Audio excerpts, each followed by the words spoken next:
قطوف البخاري. قطوف البخاري كتاب يحتوي 200 حديث منتقات من صحيح البخاري. تصنيف وأداء حسين العرموي. وحث إلى الرحمن سيرا فإننا على هذه الدنيا كحبر على ورق. وحث إلى الرحمن سيرا فإننا على هذه الدنيا كحبر على ورق. فهمت تكاليف الحياة ومن يعيش حريصا على الدنيا يعيش على أرق. بسم الله الرحمن الرحيم. الحمد لله رب العالمين، ثم الصلاة والسلام على نبينا محمد وعلى آله وصحبه أجمعين. soo dhawaada dhammaantiin. waxaan u balansanay inaynu bilowno kitaabkeena Qutuuf al-Bukhari oo ah kitaab aynu ku soo ururinay 200 xadiis oo kooban isla markaana ah axaadiista Bukhariga ku jiray nabiga ka sugan calayhi salaatu wassalaam. waxaan u balansanay markaa inaynu u akhrino xadiista kitaabka ugu horeyn raawiga xadiiska ama saxaabiga xadiiska warinaya inaynu tarjuma yar kooban ka bixino. marka labaadna gariib hadii uu leeyahay xadiisku ama kalimaad adag oo u baahan in la fasiro inaynu fasiro. marka saddexaad macna guud inaynu xadiiska ka bixino iyo marka afraad ugu dambaysa inaynu fawaa'id xadiiska laga soo baxayo aynu tilmaano. waa iska guda galayna marka hadii Allah wadana ogolaado waxaan u horeysiinaynaa baabul ikhlaas wal niyya, baabka cibaadada in rabbi loo baraxtiro oo niyada la saafi gareeyo. inta badan baabkan culimadu way u horeysiiyaan kutubtooda waayo waa baab aanu ka maarmi karin qof kasta oo muslima oo doonaya cibaado inuu qabto. xadiiska koobaad ayaan markaa soo qabanaya. Umar ibn al-Khattab radiyallahu ta'ala anhu waxa uu leeyahay sami'tu rasuulallaah sallallahu alayhi wasallam yaqul waxa maqlay rasuulka Allah oo leh al-a'malu bin-niyyah, amaladu niyyo un bay ku ansaxaan. wali kulli imri'in ma nawa, qof kasta wuxuu niyoodan buu leeyahay. faman kanat hijratuhu ila Allah wa rasuulihi, qofka hijradiisu ilaahay rasuulkiisa ay ahaato fa hijratuhu ila Allah wa rasuulihi, hijradiisaasi ilaahay rasuulkiisa un bay ahaatayo waa laga abaalinaya. waman kanat hijratuhu lidunya yusibuha, qofka si hijradiisu ay ahaato adduunyo uu soo helayo aw mar'atin yatazawwajuha ama haweeney uu guursanayo fa hijratuhu ila ma hajara ilayhi, hijradiisu waxa uu hijroodan bay ahaatayo wax abaala kama helayo. rawahu al-Bukhari. saxaabiga xadiiska warinaya waa Umar ibn al-Khattab radiyallahu ta'ala anhu. Abu Hafs ayaa loogu kuniyaya waa Umar ibn al-Khattab ibn Nufayl ibn Abd al-Izza ibn Riyah al-Adawi al-Qurashi. waxa loogu yaani waxa weeynaanaysa al-Faruq. waa khulafa raashidiinta kii labaad. culimadii saxaabada waa weyneed iyo akaabirtii saxaabada ayuu kamid yahay. waana 10kii saxaabi jannada loogu bishaariyay mid kamid ah. xadiiska gariibkiisa hadaynu isla yar eegno marka la leeyahay faman kanat hijratuhu ila Allah wa rasuulihi, qofka hijradiisu ilaahay rasuulkiisa ay ahaato waxa loo jeedaa ay niyatan wa qasdan, yaani ilaahay rasuulkiisa cid u soo qasdida ee doonaysa way. marka la leeyahay fa hijratuhu ila Allah wa rasuulihi, ilaahay rasuulkiisa xaqiisu bay ahaanaysa. marka la leeyahayna ee qabuulan wa thawaaban wa jazaa'an way, yaani ilaahay waa ka abaalinaya oo ajriyo ka siinaya way. hijradana waxa la yiraahdaa in laga hijro in laga guuro balad gaalo isla markaana la tago balad muslimiinta ay ka taliyaan si qofku cibaadadiisa si wanaagsan u qaban karo. way macnaha guud ee xadiiskani aad iyo aad ayaa culimadu ihtimaam badan ay u siiyeen waayo wuxuu koobsanayaa qawaacid iyo usul waaweyn oo islaamku ku dul wareegayo. saawadeed baa Imaam Shaafici rahimahullahu ta'ala waxa uu yiri xadiiskan waxa soo guda galaya cilmiga marka 3 meelood loo qaybiyo hal meel ba xadiiskan soo galaysa buu. Imaam al-Bayhaqi baa warka Shaafici fasiray waxa uu yiri waxa laga wadaa amalka uu qofku qabanaya waa 3 qaybood. wuxuu qalbiga ka qabanayo, wuxuu carabka ka qabanayo iyo wuxuu xubnaha ka qabanayo. wuxuu yiri hadaba amalka qalbiga laga qabanayo xadiisku ka hadlaya oo niyada niyadu kalideeda iyo cibaado noqon kartaa. laakiin xubnaha iyo carabka yaani waxa weeye acmaashi laga qabanayay cibaado gooniye ma noqon karto hadii ay niyadu ka madnaato. marka amalkii ugu qiimaha badnaa oo niyadii qalbiga ka dhacaysay xadiisku tusinaya. waxa kale Imaam Shaafici mar kale uu yiri xadiiskan waxa soo guda galaya تضباط باب أو باب تفقه كمذا يحديث كان قال يا أبودي سيدو كلي أبو داود وحوري إنه نصف الفقه وابا فقه كلا بركي بالحديث كان حديث قيمها لو علماء يساو قرنا يومي بل علماء كتبت أي قريان وأي كفر فرنجلين عدة سنة يا شنا وحكم ذا الإمام البخاري كتاب كيس الصحيحة حديث كان يكفر فرت وحكى له كمدة الإمام البغوي كتاب كيس شرح السنة لا يعرضه أي كفر فرت وحكى مدة عبد الغني المقدسي عمدة الأحكام كفر فرت وحكى مدة السيوطي جامع الصغير كفر فرت وحكى مدة النووي مجموع عيسى رياض الصالحين كيس 40 كيس به حديث كان يكفر فرت سيدا ودد بأبو سعيد عبد الرحمن بن مهدي وحورن جري قفك الدون يا كتاب إنه قرأ حديث كان كوب الوضع هذا كتاب قري لهانا باب كسته أو كم ذبولي كتاب كاس حديث كان أمانه كفر فرن لها بليه سلطان العارفين كانوا يقولوا كي يكرتها فوائد يعني وحوي حديثك لقى قاضنا يحكم ذا وهرين إخلاصك يا عبادين رب الله برحتره إننا عبادة كم مر ما يسعي نجري إسلام ركعنا أجرك آخر وحلقوها لا يعتاي أي حديث كشيء وحكى له حديث كلا قاعدنا يا أعماش النية الآن إننا أنصحينه وحبل لقى سوق قادي وحكى له حديث كلا قاعدنا يا وحكى له صار يا عادة يا عبادته إن نيته وأنا تسكفر حرانة مثلا ينادي ويسيسنيسو دينية كلا صارت إن ما يدي واجبك قبيسنيسو ينادي تسك يعني وحوي ما يرنا يسقون دينية كلا صارت وهل ما جرى لك كود sidoo kale cibaadaadka laftooda waxa kala saaraysa niyada oo labada ragcadood ee subaxa ka horreeyay sunnaha ah inaad tukanayso iyo inaad labadii faralka tukanayso niyada kala saaraysa sidoo kale arrimaha mubaaxaadka iska banaan xataa niyadu way galeysaayo qofku yaani waxa weey hurdadii u seexanay iyo cuntadii uu cunay soo taacada ugu quweysta hadii niyada gashado ajir buu ka helay sidoo kale shaqadii uu shaqaysanay waajibaadka Ilaahay tabaaraka wa tacaala uu saaray inuu ka soo baxayo naftiisana uu kaga kaaftoomayo inuu dadka wax weydiisto oo cafaaf iyo dhowrsooni uu ku raadinayo haduu niyeysto ajir waa ka helay marka baab aad u qaaliyo way halkaas ayaynu xadiiska koobaad kaga gudbeenaa xadiiska labaad ayaynu u gudbeenaa abi muusa al-ash'ari radiyallahu ta'ala anhu waxa leeyahay qala rasuulullaahi sallallahu alayhi wasallam rasuulka Allah waxa yiri man qaatala qofka u dagaalama litakuna kalimatullah si kalmada Allah u noqoto waa la ilaaha illa Allah hiya al-ulya madda sarraysa si u noqoto qofka u dagaalama فهو في سبيل الله كأي جدك إلهي كسبان رواه البخاري حديث كون سوق وبنيا دمسترن كيس وحوها نبي قال ويدي عليه الصلاة والسلام عن الرجل يقاتل شجاعة قفك أوضع علم يجيس النمو يمتك الأوضع علم يحمية غير نمو يمتك الأوضع علم يرياء يستطس أي ذلك في سبيل الله أنت كيبا جدك الله كسبان مركز النبي عليه الصلاة والسلام كلمة يريو تقفك كلمة علينا كرنا قط أوضع علم كاسم بجدك الله كسبان حديثك الصحابي ورني أبو موسى الأشعري أبو موسى وكنيئه مجد عيسى وحلا هذا عبد الله بن قيس بن سليم بن حضار بن حرب ذهب مركو شيء يحوري الإمام الكبير صاحب رسول الله صلى الله عليه وسلم وإمامك ويناه وصحابي رسولك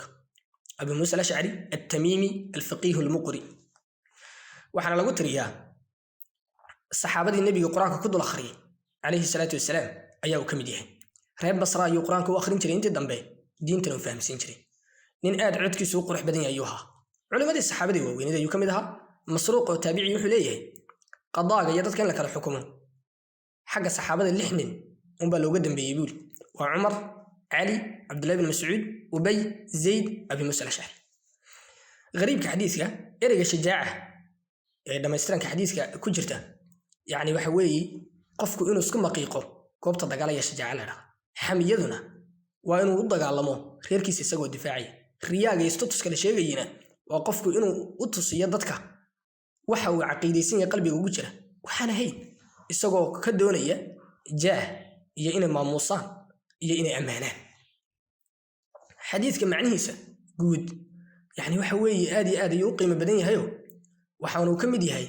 kelmadaha kooban ee nabiga la siiyay kaleey salaatu wasalaam ee macnaheedu badan koobsanay oo nabiga markii 3 qolo la weydiiyay nin geesinimo dagaalamaya nin reernimo dagaalamaya iyo nin status u dagaalamaya saddexdaasi kuma sugna Ilaahay jidkiisa oo kaliya ma odhanay kelmad caam ayuu sheegay ila niyadku inta kuma koobnaan karayaan oo qaar baa inta wax kale oo ka duwan u dagaalami kara sida inay wadamo iska qabsadaan inay dumar rasuuqa qafaashaan intiqaam iyo inay yani waxa weeyaan ka argoostaan cid kale wadan inay difaacaan waddan islaami inay difaacaan uma jeedaan laakiin waddankooga inay difaacdaan bay doonayaan waxaasoo dhan kuma jiraan meesha ibnu cuthaymiin oo kale wuxuu leeyahay liajli alwaddan keliya un haddaynu u dagaalanno innagii gaalada maxaan ku kala duwannahay buuri gaaladu waddankooga waa difaacdaane waxaa la doonayaa waddankaygoo islaamiya inaad tiraahdo oo muslimiinta ayaan difaacaya aad tiraahdo oo muslimka aan waddankaaga jooginna xataa aad niyeysantahay inaad difaaci karto haddaad awood u hesho laakiin haddii waddanka oo keliya unaad uga jeedo sida maanta yani waxa weeye waddaniyadda lagu soo celceliyo dadka haddii xataa gaala yihiin iyo hadday muslimiin yihiin waddankii waa u siman yihiin laleeyahay oo weliba shahiid lagu tilmaamayo qofka waddanka u dhinta waxaasi wax diinta alle ku sugan maaha ee qofka shahiidka ahi waa ninka u dagaalama si kelmadda alle ay kor u noqoto fawaa'idda xadiiska laga qaadanayo waa niyada saalixa ahi inay shardi u tahay camalada in la aqbalo camalka niyada ka madhanna boor la firdhiyey inuu ilaahay ka yeelayo oo waxba ka soo qaadin waxa kale oo yani waxa weeye meesha ku sugan maqsuudka dhan ee jihaadka laga leeyahay waa in kelmadda allah ay kor noqoto oo ciddii hor istaagta ayaa birta laga sii aslaya ee macnuhu ma aha in muslimiintu ay yani waxa weeye u haraadan yihiin inay dhiig daadiyaan sidaa maaha macnuhu ee jihaad la'aan iyo in la dagaalamo la'aanteed haddii dadka ay islaamaan waa sida la doonayaba xadiiska saddexaad ayaynu u gudbaynaa can abi hurayrata radi allahu canhu abi hureyre waxaa laga wariyey qaala rasuulu lahi sal ly slam rasuulka alle waxuu yidhi ascadu nnaasi bishafaacati cidda ugu yani waxa weeye ayaam badan shafaacadayda maalinka qiyaamaha man qaala laa ilaha illa allah waa qofka laa ilaha illa allah yidhahda khaalisan min qibali nafsi isagoo naftiisa ay daacad ka tahay xadiiskanna markaa dhammaystiran buu lahaayee abi hureyra radi allahu tacaala canhu baa wuxuu ina leeyahay rasuulka waxaan ku idhi su-aashan abaan weydiiyey buuri yaa ugu ayaam badan inuu ku guulaysto ergadaad maalinka qiyaamaha aad ergada qaadayso kadibna nabiga calayhi salaatu wasalaam baa wuxuu u sheegay abu hureyra sidaad ugu dadaalayso yani waxa weeye xadiiska iyo qaadashadiisa su-aashan cid kale inay weydiinayn ma sii garanayay buuri nabiga calayhi salaatu wasalaam kadibna jawaabtii ayuu siiyey abu hureyra haddaynu tarjamadiisa wax yaroo kooban ka bixinno abu hureyra yani waxa weeye waa nin dawsiya oo qabiilada ka soo jeeda magaciisa waa la isku khilkhilaafay cabdiraxmaan ibn sakhar inuu yahay ayaa yani ugu raajixsan markuu dahabi sheegay wuxuu yidhi alimaam alfaqiih almujtahid alxaafid saaxibu rasuuli illahi sal ly slam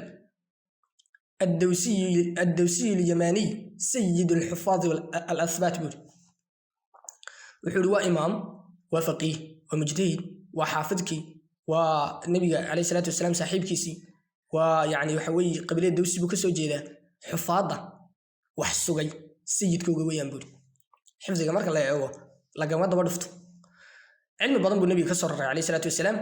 cid soo haleeshay oo ku soo gaadhay xagga xifdigana lama hayo isagaa ugu badan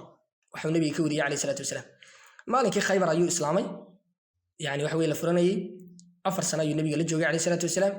gaajo badan iyo rafaad badan buuna u soo maray inuu xadiiska nabiga noo soo wariyey calayhi salaatu wasalaam macnaha guud ee xadiiskan waxaa laga qaadanayaa ama uu tilmaamaya in yani qofka mu'minka ee mukhliska ah ee ilaahay cibaadada u gooni yeelaya qofka ugu ayaan badan shafaacada nabiga inuu yahay calayhi salaatu wasalaam waayo nabigu dad badan buu shafaaco qaadaya ugu horreyn dadka jooga mowqifka maxsharka ee dadka lagu xisaabinayo in looga raaxeeyo janniya naar loo kala xukumo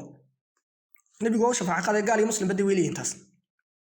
sidoo kale xataa kufaarta barhkood in cadaabka laga khafiifiyo sida abu taalib oo kale ayuu nabigu dalbaya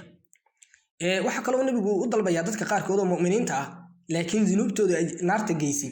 in laga soo saaro maadaama ay iimaan leeyihiin oo jannada la keeno sidoo kale dadka qaarkood